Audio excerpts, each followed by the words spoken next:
జపాన్లో రెండు కార్ చిచ్చులు బీభత్సం సృష్టిస్తున్నాయి. వేల సంఖ్యలో అక్కడ చెట్లు కాలి బూడిదవుతున్నాయి. అగ్నికి వందలాది ఇళ్లు అగ్నికి ఆహుతవుతున్నాయి. హెలికాప్టర్ ద్వారా మంటలార్పేందుకు అక్కడి ఫైర్ సిబ్బంది శ్రమిస్తున్నప్పటికీ ఏమాత్రం కూడా కంట్రోల్లోకి రావడం లేదు. ఇవాహరి నగరంలోని కొండవాలు పైన ఉన్నటువంటి చెట్లతో ఒక్కసారిగా కార్ చిచ్చు ఏర్పడింది.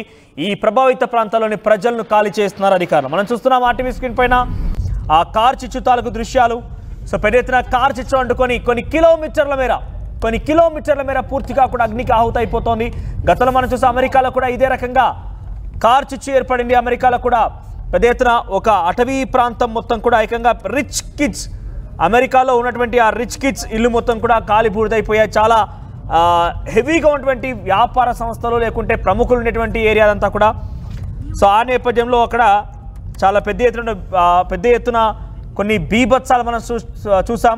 సో తాజాగా ఇప్పుడు జపాన్లో కూడా అదే స్థాయిలో కొనసాగుతోంది.